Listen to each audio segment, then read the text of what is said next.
अस्सलाम वालेकुम। उम्मीद करती हूँ आप सब खैरियत से होंगे, बहुत अच्छे होंगे, बहुत फिट होंगे एंड अपनी ज़िंदगी में कुछ ना कुछ तो कर ही रहे होंगे और जिससे कुछ ना सही फैमिली का नाम हो जाए। This is the most important thing जो मैं बहुत बार बोलती हूँ एंड हर बार बोलती हूँ। मकसद बहुत ही अच्छा होता है मेरा ये बोलने का कि सब लोग कुछ ना कुछ करें अपनी लाइफ में एंड बस फैमिली का नाम ही कर ले एटलीस्ट, है ना। चलिए, तो आज ना बहुत ही अच्छा एक टॉपिक लेके आई हूँ आप सबके सामने। मेरी ज़ोहर की नमाज हो गई तो मैंने सोचा कि चलिए आज कुछ नया पढ़ते हैं। तो ये बुक मकसद ज़िंदगी, बुक का नाम है मकसद ज़िंदगी। हालांकि मकसद ज़िंदगी तो हम क्या सोचते हैं, हम क्या देखते हैं कि लोग अपना करियर बनाने में बिजी हैं, लोग अपना फ्यूचर सेट करने में बिजी हैं and people are seriously busy in that things nothing. मतलब उन लोग वैसा कुछ बिल्कुल नहीं कर रहे जिससे मकसद ज़िंदगी जो अल्लाह ने ज़िंदगी दी। देखो, अल्लाह ने ज़िंदगी दी है कमाने का ज़रिया और वो सब तो अल्लाह ही कर देगा।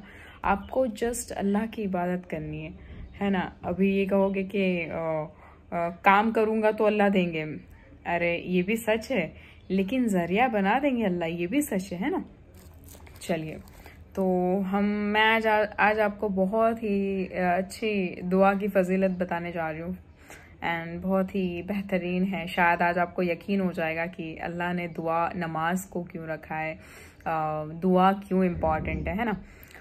तो सबसे पहले वीडियो को लाइक कर देना दिल खोल के, कंजूसाई मत करना एंड वीडियो पूरा देखना ताकि आपको समझ आए कि दुआ के फ़ज़ाइल क्या है।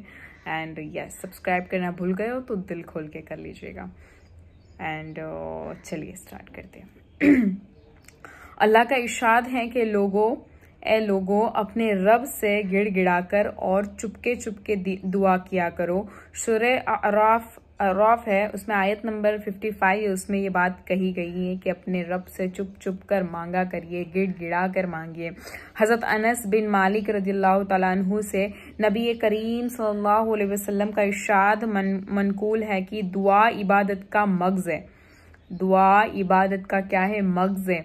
नमाज जरिया है, लेकिन दुआ का जरिया नमाज बनती है। पता है, अगर हम नमाज पढ़ेंगे तो बेशक हम दुआ करेंगे, है ना। अगर हम ऐसे ही दुआ तो ऐसे होती नहीं है ना। तो ये बात है। हज़रत सौबान रज़ियल्लाहु तआला अन्हु रिवायत करते हैं कि रसूल सल्लल्लाहु अलैहि वसल्लम ने इरशाद फरमाया कि दुआ के सिवा कोई चीज़ तकदीर बदल सकती नहीं है और तकदीर के फैसलों को कोई टाल नहीं सकता, दुआ ही टाल सकती है। तकदीर के फैसले कौन टाल सकता है? दुआ के ज़रिए ही तकदीर के फैसले बदल भी सकते हैं और टल भी सकते हैं। दूसरी एक बात बताई है कि और नेकी के सिवा कोई चीज़ उम्र को नहीं बढ़ा सकती, उम्र को नहीं बढ़ा सकती। नेकी, अच्छे काम, नेकियां होगी तो उम्र बढ़ भी सकती है। और आदमी बस औकात, वो जो होती है ना आदमी की औकात, ये बात भी कही है कि किसी के गुनाह के करने की वजह से रोज़ी से महरूम कर दिया जाता है। वो क्या बोलते हैं कि बहुत से ऐसे हम गुनाह करते हैं लेकिन हमें दिखते ही नहीं है। तो मैं हर बार ये आपको बताती हूँ कि कभी भी मौका मिले ना तो एटलीस्ट थोड़ा अकेले बैठ के ये सोचे कि मुझसे आज क्या मिस्टेक्स हुई है। वो मिस्टेक्स आप वही दिन पूरे कर लो, मतलब ख़त्म कर लो, मिस्टेक्स को ख़त्म कर लो कि नहीं भाई मुझसे भूल हुई है, मैंने इसका दिल दुखाया, माफ़ी मांग लो। ये कल को हम अपनी आखिरत बना रहे, ये बात है। तो हज़रत अली रज़ियल्लाहु तआला अन्हु रिवायत फरमाते हैं कि रसूल सल्लल्लाहु अलैहि वसल्लम ने फरमाया, क्या फरमाया कि दुआ मोमिन का हथियार है। दुआ क्या है? मोमिन का हथियार है, दिन का सुतून है और ज़मीन व आसमान का नूर है। माशाल्लाह, क्या बात कही है कि हज़रत अबू ज़र रज़ियल्लाहु तआला अन्हु फरमाते हैं कि नेकी के साथ दुआ की इतनी ज़रूरत है जितनी खाने में नमक की ज़रूरत है। माशाल्लाह। हज़रत अबू हुरैरा रज़ियल्लाहु तआला अन्हु रिवायत फरमाते हैं कि रसूल सल्लल्लाहु अलैहि वसल्लम ने फरमाया, तुम अल्लाह से कबूलियत का यकीन रखते हुए दुआ मांगो और ये बात समझ लो कि अल्लाह ताला उस शख्स की दुआ को कबूल नहीं फरमाते जिसका दिल दुआ मांगते वक्त अल्लाह ताला से गाफिल हो, अल्लाह ताला के गैर में लगा हुआ हो, मतलब क्या बताना चाह रहे हैं कि गाफिल दिल कैसा, मतलब कि अब हम दुआ मांग रहे फिर हमारे दिल में ये भी आता है अल्लाह पूरी नहीं होती है, ये ऐसा कुछ नहीं आना चाहिए। यकीन के साथ दुआएं मांगते रहना चाहिए। दुआ के वक्त कभी भी आपका ऐसा नहीं होना चाहिए कि अल्लाह मेरी दुआ नहीं कबूल करते।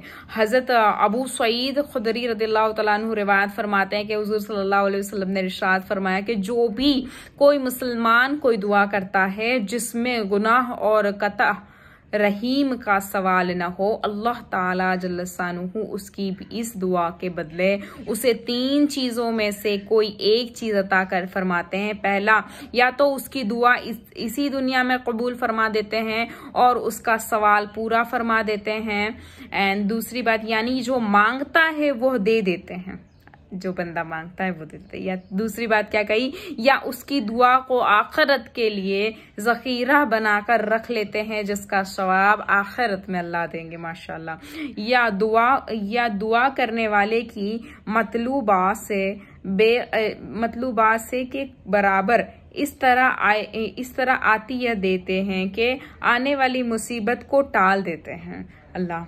एंड ये सुनकर सहाबा रदियल्लाहु तआला अन्हु ने क्या अर्ज किया कि इस तरह तो हम बहुत ज्यादा कमाई कर लेंगे। आप सल्लल्लाहु अलैहि वसल्लम ने फरमाया, इस बात के जवाब में फरमाया कि अल्लाह की अता और बख्शिश उससे बहुत ज्यादा। माफी चाहती हूँ, वो थोड़ा सा बीच में अटक गया होगा ये पोर्शन, बिकॉज रिकॉर्ड ही नहीं हुआ, उसके लिए मैं माफी चाहती हूँ। बट आपने सारी दुआएं के मतलब फजाइल मतलब सुने हैं, तो मैं बहुत तहे दिल से शुक्रिया अदा करती हूँ आप सबका, क्योंकि आप लोग ने सुना है तो आप लोग अच्छे से अमल भी करोगे। एंड दुआएं करनी चाहिए, दुआ एक जरिया है, पता है, दुआ एक जरिया है आपकी ख्वाहिशें पूरी होने में, ये दुआ एक जरिया बनती है। एंड अल्लाह फरमाते हैं कि मेरे बंदे के आंसू कभी भी जाया नहीं होने दूंगा, मैं मेरे बंदे को कभी रोता नहीं देख सकता, तो अभी नहीं कभी नहीं, लेकिन मैं मेरे बंदे के आंसू तो जाया नहीं होने दूंगा। तो बेशक अल्लाह ने दुआ के बहुत अच्छे अच्छे फजाइल बताए, तो मैं उम्मीद करती हूँ आप लोग अच्छे से दुआ मांगोगे और कभी भी हार नहीं मानोगे। हारना नहीं चाहिए, अल्लाह से मांगी गई मतलब दुआएं, उम्मीदें, अल्लाह से की गई उम्मीदें आपको कभी तोड़ती नहीं है, याद रखना। तो उम्मीद करती हूँ आपको वीडियो पसंद आया होगा, तो वीडियो को लाइक करना ना भूलिएगा एंड सब्सक्राइब करना ना भूलिएगा। And thank you so much इतना ज्यादा सपोर्ट करने के लिए। अल्लाह हाफिज।